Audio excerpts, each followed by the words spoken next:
الشيطان الرجيم. بسم الله الرحمن الرحيم. الرحمن علم القرآن خلق الإنسان علمه البيان. الشمس والقمر بحسبان والنجم والشجر يسجدان والسماء رفعها ووضع الميزان ألا تطغوا في الميزان وأقيموا الوزن بالقسط ولا تخسروا الميزان. والأرض وضعها للأنام فيها فاكهة والنخل ذات الأكمام والحب ذو العصف والريحان. فبأي آلاء ربكما تكذبان. خلق الإنسان من صلصال كالفخار وخلق الجان من مارج من نار. فبأي آلاء ربكما تكذبان. صدق الله العظيم. ورحمۃ اللہ وبرکاتہ. نظم کا عنوان ہے حضور رسالت مآب میں. گراں جو مجھ پہ یہ ہنگامہ زمانہ ہوا، جہاں سے باندھ کے رخت سفر روانہ ہوا. خیود شام و سحر میں بسر تو کی لیکن خیود شام و سحر میں بسر تو کی لیکن نظام کہنے عالم سے آشنا نہ ہوا. فرشتے بزم رسالت میں لے گئے مجھ کو، فرشتے بزم رسالت میں لے گئے مجھ کو. حضور آئی یہ رحمت میں لے گئے مجھ کو. کہا حضور نے اے اندلیب باغ حجاز، کہا حضور نے اے اندلیب باغ حجاز. کلی کلی ہے تیری گرمی نوا سے گداز. اڑا جو پستی دنیا سے تو سوئے گردوں، اڑا جو پستی دنیا سے تو سوئے گردوں. سکھائی تجھ کو ملائک نے رفعت پرواز. نکل کے باغ جہاں سے برنگ بو آیا. ہمارے واسطے کیا تحفہ لے کے تو آیا. حضور دہر میں آسودگی نہیں ملتی، حضور دہر میں آسودگی نہیں ملتی. تلاش جس کی ہے وہ زندگی نہیں ملتی، تلاش جس کی ہے وہ زندگی نہیں ملتی. ہزاروں لال وہ گل ہیں ریاض ہستی میں. وفا کی جس میں ہو بو وہ کلی نہیں ملتی، وفا کی جس میں ہو بو. ہزاروں لال وہ گل ہیں ریاض ہستی میں. وفا کی جس میں ہو بو وہ کلی نہیں ملتی. مگر میں نظر کو ایک آبگینہ لایا ہوں، مگر میں نظر کو ایک آبگینہ لایا ہوں. جو چیز اس میں ہے جنت میں بھی نہیں ملتی. جھلکتی ہے تیری امت کی آبرو اس میں، جھلکتی ہے تیری امت کی آبرو اس میں. طرابلس کے شہیدوں کا ہے لہو اس میں. فرشتے مجھ کو رسالت میں لے گئے. حضرات، اب تک تو ہم یہ کہتے آتے تھے کہ مقرر صاحبین بس پس پردہ جو حالات ہوتے ہیں اس کے لحاظ سے عنوان دیتے ہیں. لیکن آج سید معین الدین حسینی صاحب نے جو کلام اقبال پیش کیا وہ میں سمجھتا ہوں حالات حاضرہ کو پس منظر پہ رکھتے ہوئے پیش کیا ہے. اب حالت حاضرہ کیا ہیں یہ تو مجھے سمجھانا نہیں ہے، لیکن جو کچھ ہو رہی ہے، جو کچھ گزر رہی ہے وہ تو آپ جانتے ہیں. روزانہ صبح اخبار پڑھتے ہیں تو کچھ نہ کچھ ایسی خبریں ملتی ہیں کہ جس سے افسوس ہوتا ہے کہ ہم کدھر جا رہے ہیں. خیر، بہرحال ان کے چند اشعار ایسے تھے جو علامہ اقبال نے لکھے تو 100 سال قبل ہیں، لیکن وہ آج پوری طریقے سے اس پہ لاگو ہو رہے ہیں آج کے حالات میں۔ حضرات، آپ کے درمیان آج ایک ایسے مقرر ہیں جن کے چندہ تعارف کی ضرورت نہیں ہے۔ یہ محفل جامع مسجد عالیہ گن فاؤنڈری کے کانفرنس ہال میں 892ویں نشست محفل اقبال شناسی کی ہے، اور یہ 29 ربیع الثانی 29 مارچ بروز چہارشنبہ بعد اثر منعقد ہو رہی ہے، اور جسے کہتے ہیں اٹھان۔ میں نے آج کے اس مقرر کی اٹھان بھی دیکھی ہے کہ جب یہ نوجوان تھے اور جو تڑپ رکھتے تھے ملت کے لیے، اب وہ سامنے بیٹھے ہیں، میں زیادہ بول نہیں سکتا، وہ خود واقف ہیں کہ کب سے ہم ان سے واقف ہیں۔ بہرحال ان کی جو تڑپ ہے وہ تڑپ رنگ لائی، اور آج وہ بڑے اسکالر مانے جاتے ہیں اقبال کے۔ انہوں نے عنوان بھی ایسا دیا ہے، اقبال کی نظم خضر راہ، تقدیر عالم اور ہم، کہ یہ پوری طریقے سے ایک تو حالات کا تذکرہ کرتا ہے، پھر نصیحتیں کرتا ہے یہ عنوان۔ تو بہرحال میں زیادہ وقت نہیں لیتے ہوئے گزارش کرتا ہوں آج کے مقرر صاحب سے کہ وہ شہ نشین پر تشریف لائیں اور ہمیں اپنے فاضل خطاب سے استفادے کا موقع دیں۔ نئے اعلامیے چھپ کے آ گئے ہیں، ضرور لیتے جائیں۔ مجھے بڑی اس بات کی بھی خوشی ہے کہ جب کبھی کسی چھٹی کے دن یہ محفل ہوتی تو ذرا تعداد کم ہوتی تھی، لیکن اقبال کے پروانے آج ایسے ہیں کہ ابھی سے ہی جو ہے حال بھر گیا ہے۔ یہ تقاضا کرتے تھے کہ آخر ہم اپنے مسائل سے متعلق کس انداز فکر کو اختیار کریں، کس طرح سوچنے، سمجھنے، انالائز کرنے اور اس کو اپنے پر ایگزیکیوٹ کرنے کی کیا کوئی سبیل، کوئی صورت ریموٹ ہی صحیح نکل سکتی ہے، ایسا میرے ذہن میں تھا۔ اور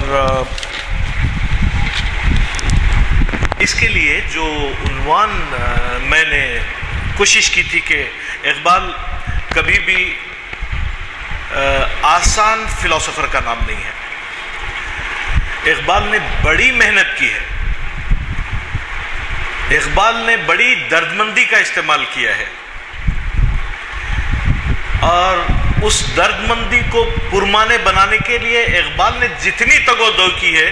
اب آپ دیکھیے کہ ابھی حضور رسالت مآب میں جو نظم آپ کے سامنے آئی، ذرا غور کیجئے کہ ایک بے چین انسان کس طرح وہ پہنچنا چاہتا ہے الٹیمیٹ ڈیسیجن میکر کے پاس، الٹیمیٹ پلانر کے پاس، جہاں سے وہ ایک ایسا سبق لے کہ وہ ساری ملت اسلامیہ کی تقدیر کو چمکا دے۔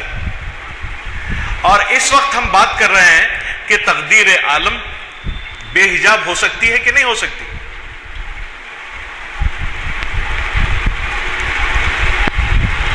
خضر راہ کے کانٹیکسٹ میں بھی وہ نظم کو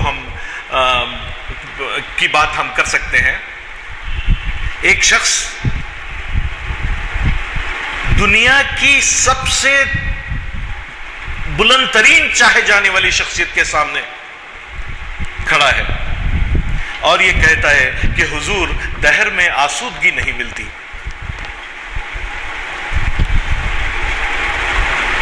تلاش جس کی میں عمر بھر کرتا رہا، تلاش جس کی ہے وہ زندگی نہیں ملتی، مگر نظر کو ایک آبگینہ لایا ہوں، اس آبگینے کی تلاش خضر راہ کی ہے۔ ہم صاحب جانتے ہیں یزدانی صاحب، ان کی محبتیں، ان کی شفقت اور ایسے ہی بے شمار لوگوں کی محبتوں اور شفقتوں کے درمیان ہماری تربیت ہوئی ہے۔ اس تربیت کا صلہ یہ ہے کہ ہم کبھی عدل حکمی نہیں کرتے، ہم کبھی احترام سے باز نہیں آتے، ہم بات اچھی طرح سمجھنے کی کوشش کرتے ہیں۔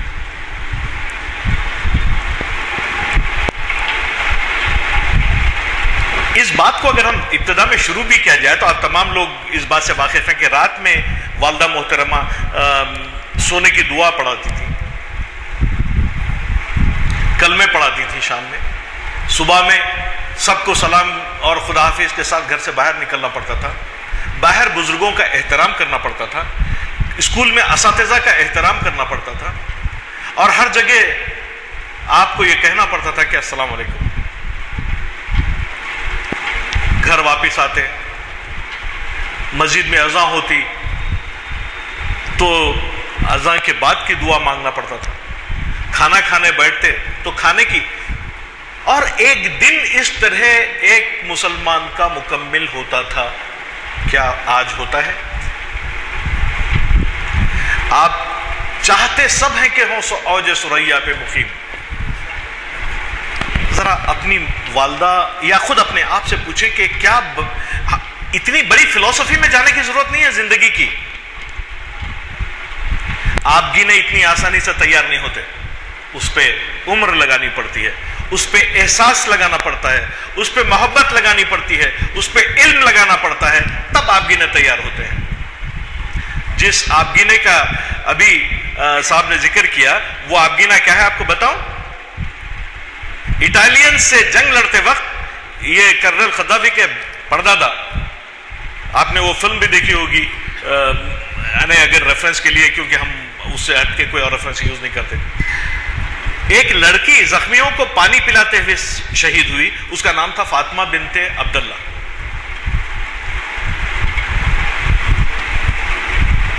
جب علامہ اس کا خون حضور کے سامنے لے جاتے ہیں اور یہ کہتے ہیں نظر کو ایک آبگینہ لایا، آبگینے تیار کرنے پڑیں گے۔ ہاں، تو ہم بات کر رہے تھے خضر راہ کی، اور جس طرح اقبال حضور نبی کریم صلی اللہ علیہ وسلم کی بارگاہ میں حاضر ہونا چاہے عالم خیال میں، اور انہوں نے حضور سے وہ بات کہی کہ جو میں تو فاطمہ بنت عبداللہ کے لہو کو آبگینے کے طور پہ لے آیا ہوں، ہم جائیں گے تو کیا کریں گے؟ یہی بات غور کرنے کے قابل اس طریقے سے ہے کہ علامہ اقبال یہ کہتے ہیں کہ چشم دل واہو تو ہے تقدیر عالم بے حجاب۔ Do you have this formula with you? If you are interested in looking at Taqdeer Alam, destiny of the universes open, then you should have Chashme Dil Wa. Chashme Dil کا کھلا ہوا ہونا وہ آپ کے پاس ہونا پڑے گا، تب تقدیر عالم بے حجاب ہوگی۔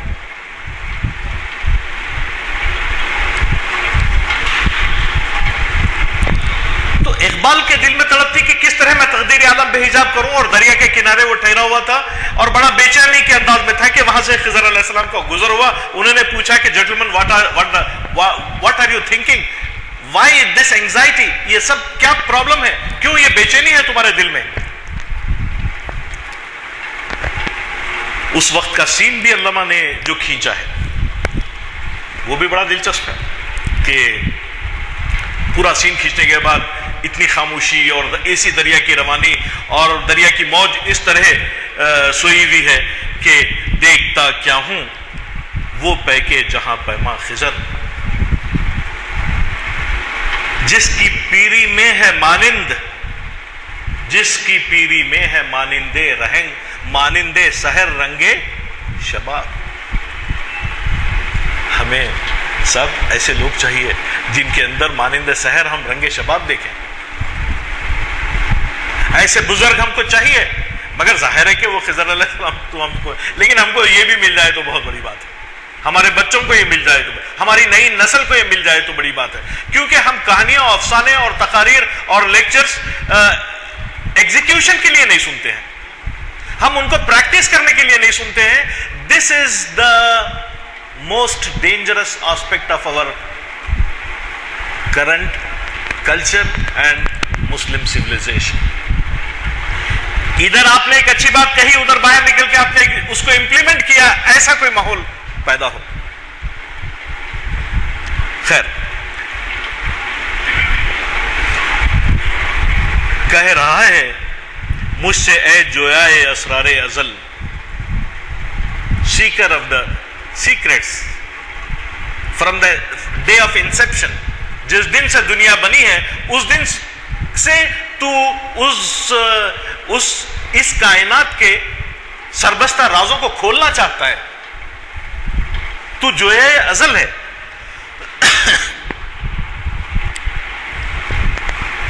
کہہ رہا ہے مجھ سے اے جویائے اسرار ازل, چشم دل واہو تو ہے تقدیر عالم بے حجاب. یہ جو فارمولا ہے, دیکھیے تقریر کو الفاظ یا لیکچرز کو الفاظ اور فلسفی کے پیچوں میں الجھایا جا سکتا ہے, لیکن مزہ تو جب ہے کہ بات کو سمجھا جائے, خود سے کوشچن کیا جائے, کہنے والے سے کوشچن کیا جائے, اور ممکن ہو سکے تو اس کو پریکٹس کیا جائے. جب خضر نے یہ بات کہی کہ مسٹر یہ تو سب ٹھیک ہے جو آپ کر رہے ہیں, تلاش و جستجو کی جو منزل ہے, لیکن ایک سیدھی سی فارمولا یہ ہے کہ اگر چشم دل واہ ہو تو تقدیر عالم کھل کے سامنے نظر آئے گی, اور آپ کو پتا چلے گا کہ تقدیر عالم کس طرح ترقی کرواتی ہے, کس طرح تنزل کی طرف مائل کرتی ہے, کس طرح آسمانوں پہ لے جاتی ہے, کس طرح شخصیتوں, امتوں اور قوموں کو اوپر لے جاتی ہے. یہ دیکھنا ہے تو پھر کچھ اور ہے. دل میں یہ سن کر بپا ہنگامہ محشر ہوا. ایز یوزول اقبال کا دل ہنگامہ محشری ہے. میں شہید جستجو تھا, میں اسٹرگل کنٹینیوس ورک کے راستے کا مارا ہوا تھا, یوں سخن گستر ہوا. فوری یہ بات سن کے میں خضر علیہ السلام سے یہ بولا کہ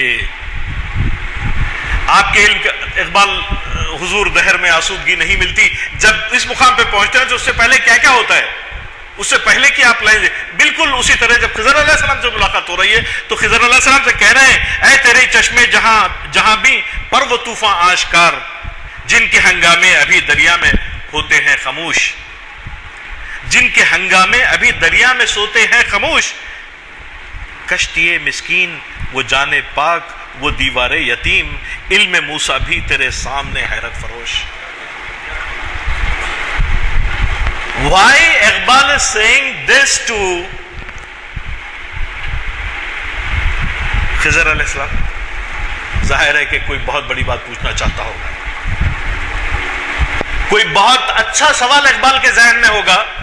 وہ پہلے ہی بند باندھ رہا ہے, وہ کہہ رہا ہے کہ بھائی موسیٰ علیہ السلام کا علم بھی آپ کے سامنے حیرت فروش رہا, کیونکہ وہ جان ہی نہیں سکے کہ اس جان پاک کا قتل کیوں ہوا, اس کشتی میں سوراخ کیوں ہوا, اس گری ہوئی دیوار کو کیوں بنایا گیا, وہ سمجھ ہی نہیں سکے ایک پیغمبر ہونے کے ناطے.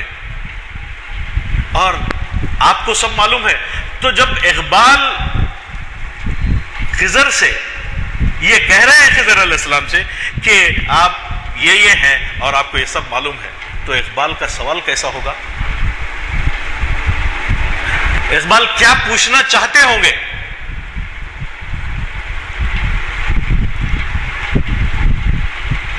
اقبال پوچھ رہے ہیں زندگی کا راز کیا ہے, سلطنت کیا چیز ہے. زندگی, ہم یہاں بیٹھے ہیں, ایک سوال مجھ سے آپ پوچھیں کہ زندگی کیا ہے, میں آپ کو کیا جواب دوں؟ چلیے میں آپ سے پوچھتا ہوں. Let us talk instead of having unilateral listeners group, let us have an interactive group. بولیے زندگی کیا ہے؟ 50 سال, 80 سال, 70 سال, 30 سال زندگی گزارنے کے بعد ہم ایک لفظ کی تشریح کرنے کے قابل ہیں یا نہیں ہیں, یہ ایک سوال ہے. اقبال جب اتنا سوال کر رہے ہیں تو زندگی کیا ہے؟ زندگی کا راز کیا ہے, سلطنت کیا چیز ہے, اور یہ سرمایہ وہ محنت میں ہے کیسا خروش.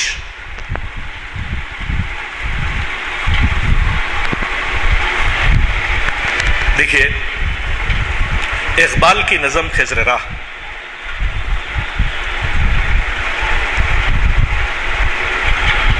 1921 میں پڑھی گئی، لیکن 1901 سے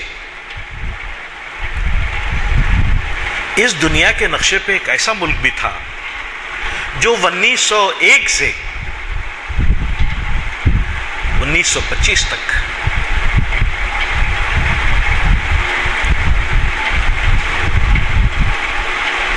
اس دنیا کے پردے میں ایک ایسی ملت بھی تھی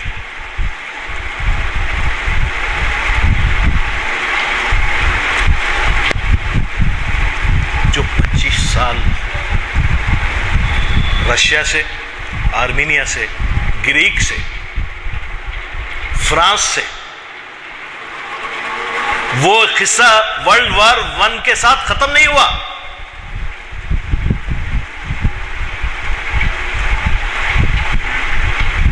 وہ قصہ ورلڈ وار کے بعد بھی جاری رہا، تقریباً جب تک کہ اتا ترک نے کچھ سخت فیصلے نہیں لیے اس وقت تک وہ مسئلہ چلتا رہا. تو ذرا غور کریے کہ ایک ملک اس دوران میں ایسا بھی تھا جو مسلسل اپنے سروائیول کی، اور ساری دنیا یہ سمجھے ہوئی تھی کہ کانسٹنٹینپل کی فتح دراصل پاپا روم کی شکست ہے، کرسچنوں کی شکست ہے. وہ آخری وار جب کرنا چاہتے تھے سیکنڈ ورلڈ وار سے پہلے ترکی کے اوپر، یہ جان کے کہ کانسٹنٹینپل وہ لوگ حاصل کر لیں گے، لیکن چال انہوں نے وہ چلی. شریف مکہ کو انوائٹ کیا اور کہا کہ تم چونکہ عرب قومیت کے حامل ہو اور اسلام اور مکہ وغیرہ سب تمہاری وراثت ہے. پھر کنگ عبداللہ کے پردادا، یہ جو موجودہ کنگ ہے، اس سے بلا کے کہا گیا کہ جو ہے یہ جو فلسطین ہے وہ تمہارا ہے، تم کو اس کے why people who have no relationship with this events, countries, geographies should take destiny of that region in their hand. Why? بہرحال دیکھیے صاحب، چرچل کا کہنا یہ تھا کہ مجھے 2 قسم کے لوگ دیجیے گا، ایک بکنے والے، دوسرے نادان. میں وہ قوم آپ کے ہاتھ میں دے دوں گا. بیسیکلی کوئی چیز تبدیلی نہیں ہے. آج بھی آپ بکنے والے اور نادان کو دے دیجئے تو وہ قوم، آپ ہندوستان کے نقشے میں آپ ان تمام چیزوں کو غور کر سکتے ہیں، دیکھ سکتے ہیں کہ ہم کہاں. تو بہرحال میں آپ سے یہ کہہ رہا تھا کہ خضر راہ لکھی گئی ہے جس تناظر میں، وہ ہے ترکی کی جدوجہد کے تناظر میں 1901 سے 1925 تک، اور ترکی کو شریف المکہ کی دغا بازی کا، جھوٹ کا اور دھوکے کا سامنا کرنا پڑا. پھر جارڈن کے لوگوں کا، اور وہ کنٹری جو دمشق سے لے کے مدینہ منورہ تک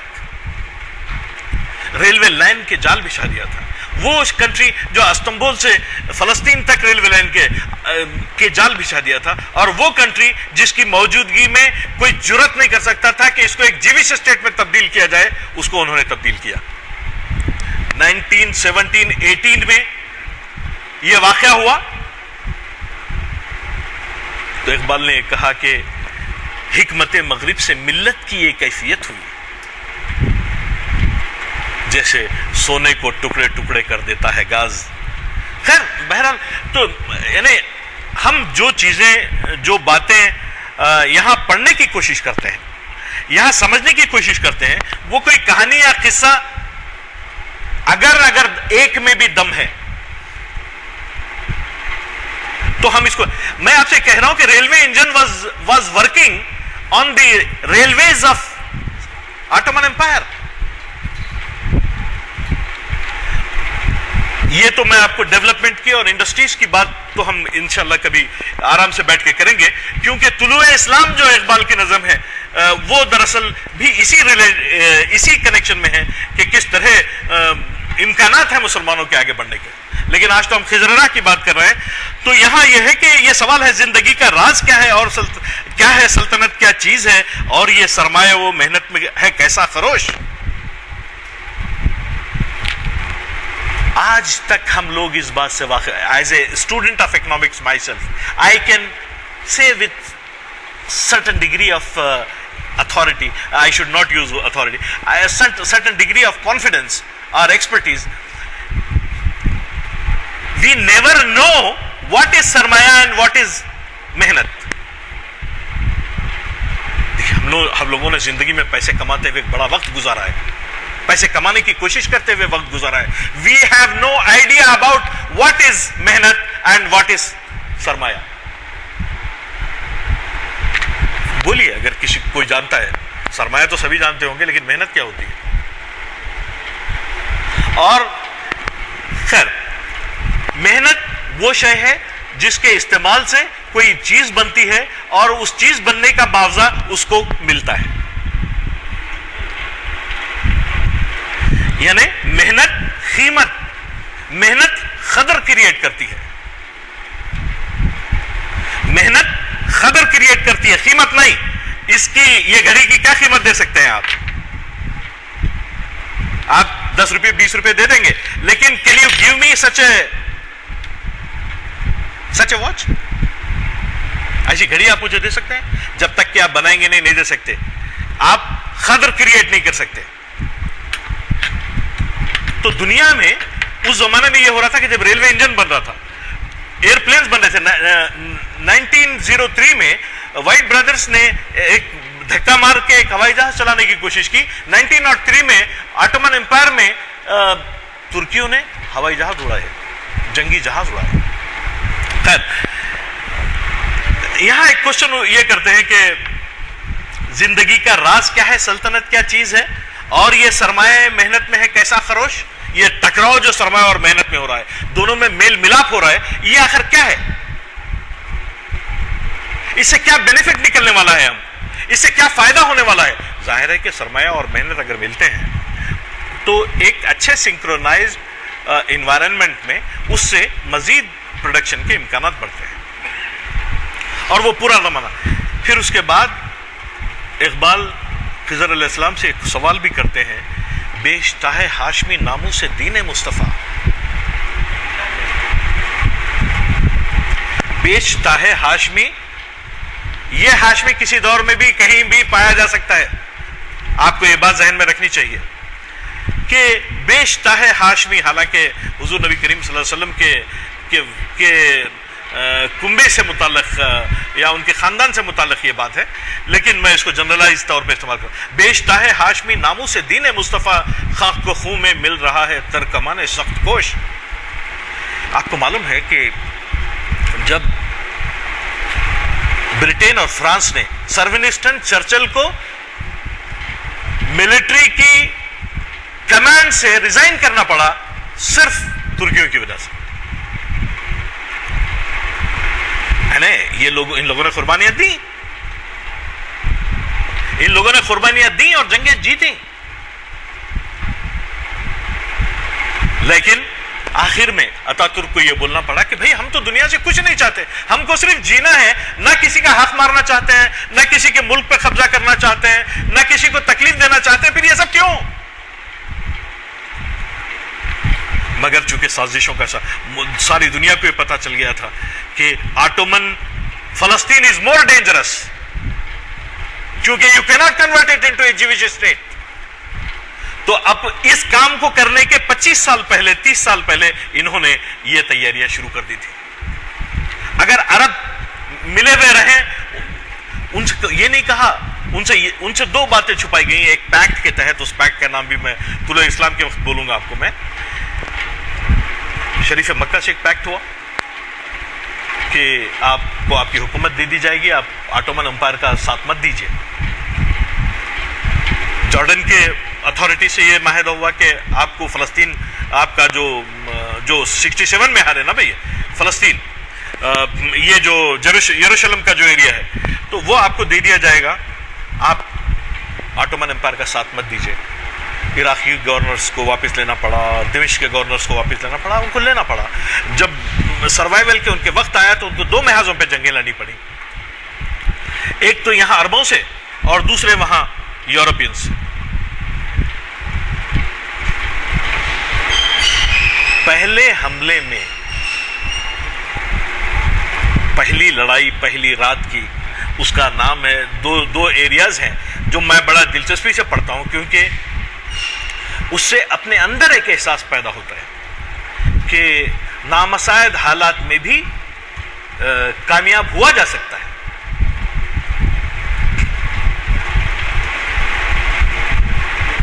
ایک ہے گلی پلی، آپ میں سے جن کے پاس کمپیوٹر انٹرنیٹ ہے آپ اس کو ماریے اس کے اوپر اور دیکھیے گلی پلی وار، یا اور ایک دو وہ پورے وار کی ہسٹری سامنے آئے گی اس کی. آپ کو وہ بتاتا ہے کہ کس طرح قرآن لے کے جب گولی ختم ہو گئی تو وہ دشمن کے ڈن میں کود پڑتا.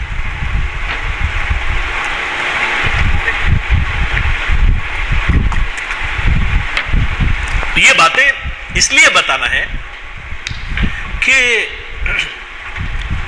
امت مسلمہ کا سروائیول جس چیز پہ ہے وہ ہے اللہ تعالیٰ کے اوپر ایمان کے.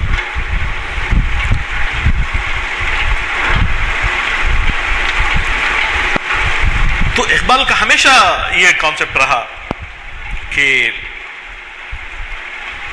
جب یہ کہتے ہیں کہ بھئی اب آپ کے لیے بھی علی جناب آپ کے لیے بھی بیچتا ہے ہاشمی ناموں سے دین مصطفیٰ، خاک و خون میں مل رہا ہے ترکمان سخت کوش، آگ ہے اولاد ابراہیم ہے نمرود ہے، کیا پھر کسی کا انتہا مقصود ہے؟ یہ گفتگو ہم جب کر رہے ہیں تو اس کا مطلب یہ نہیں ہے کہ آپ کو سوچنے کے لیے تیار کیا جا رہا ہے. You keep on thinking on this subject. Don't listen that some scholar is speaking on Iqbal. No, not at all. Otherwise, یوں بھی ہماری زندگی ویسٹ ہونے والی ہے، ویسے اور زیادہ ویسٹ ہو جائے گی. If it doesn't come out and if we fail to disseminate whatever good we think and from there issue fail to carry on, then there is no hope. The only hope is قرآن پڑھیے، سمجھیے، Islamic فلسفی کو سمجھیے، سمجھائیے اور اس کو carry on کیجیے.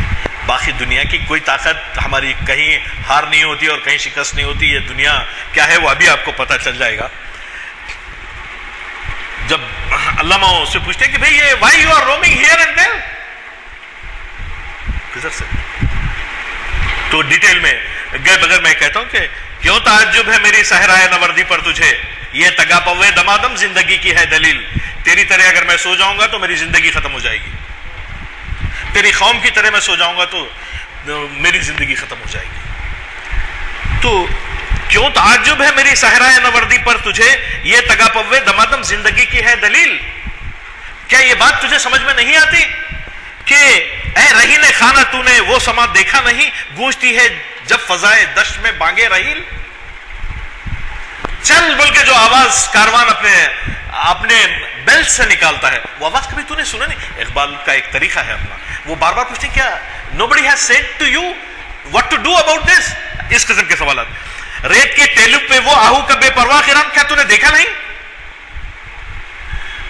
دنیا کے ساز و سامان میں اپنے نفس کی پریشانیوں میں ایک نامعلوم سے اچیومنٹ کے چکر میں تم اس بری طرح پھنس گئے ہو کہ تم کو یہ پتا نہیں کہ ریت کے ٹیلے پہ آہو کس طرح بے پرواہ ہو کے سو جاتا ہے.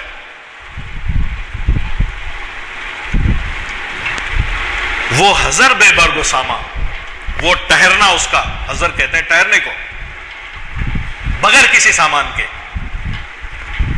وہ حضر بے برگ و ساما، وہ سفر بے سنگ میل. No destination is fixed.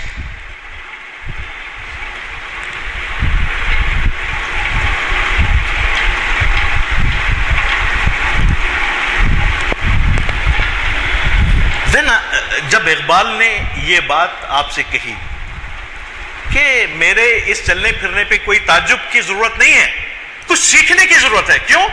میں نے جو آبزرویشن میں دیکھا ہے، ریت کے ٹیلے پہ آہو کا بے پرواہ کرام، نہ اس کے پاس کوئی سامان ہوتا، نہ کوئی توشیدان ہوتا، نہ جو ہے اس کو کل کی فکر ہوتی، نہ اس کی منزل کا تعین ہے، اسٹرگل اس کی زندگی ہے، اسٹرگل پہ وہ قائم ہے۔ پھر آپ دیکھیے کہ یہ باتیں بتانے کے بعد اقبال کا کنکلوزیو پوائنٹ آتا ہے، ہر منزل پہ پختہ تر ہے گردش پیہم سے جامع زندگی۔ Don't worry. Don't get abstracted by my roaming around, my struggle. ان تمام چیزوں سے پریشان ہونے کی ضرورت نہیں ہے۔ کیوں؟ پختہ تر ہے گردش پیہم سے جامع زندگی، ہے یہی اے بے خبر راز دوام زندگی۔ اگر مرنا نہیں چاہتا تو یہ راز ہے زندگی کا۔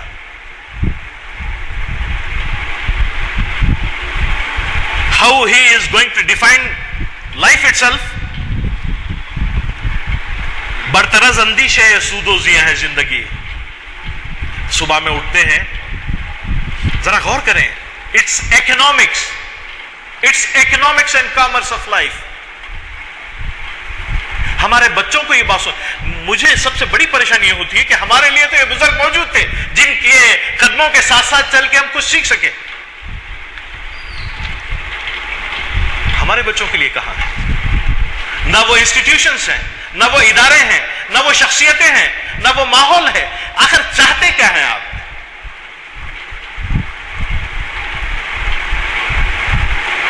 Why I am telling this? Let us think on this subject. Wherever we دنیا کو درست کرنے کی کوئی ضرورت نہیں ہے، لیکن اپنے آپ کو درست تو کیا جا سکتا ہے۔ تو اسے پیمانے امروز و فردا سے نہ ناپ۔ پھر اپنی دنیا آپ پیدا کر اگر زندوں میں ہے۔ خضر علیہ السلام کو مشورے سے کون انکار کرے گا صاحب؟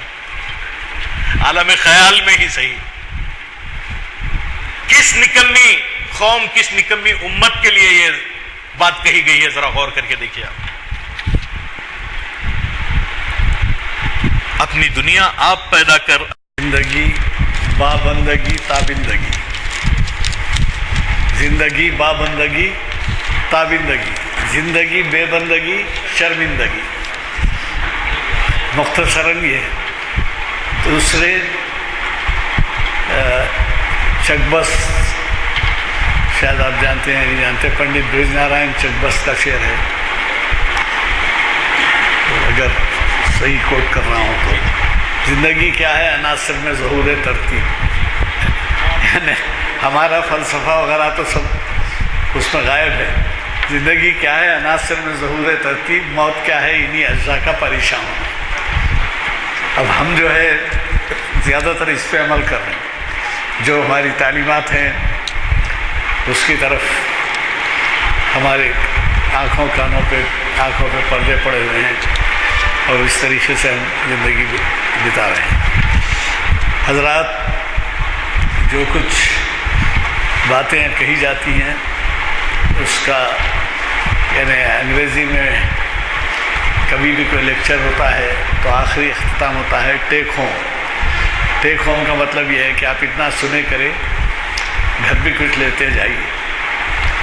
تو ایسے عالمانہ خطاب کے بعد ہم یہ سمجھ کر یہاں سے اٹھے کہ بھائی ہم نے کچھ سیکھا ہے اور اس پر ہم کو عمل کرنا ہے، وہ بہت بڑی چیز ہے۔ اور پھر اس کی وضاحتیں تو حوالے ہیں قرآن مجید کے اور حدیث۔ سوچئے سمجھیے، کچھ تو عمل کیجیے۔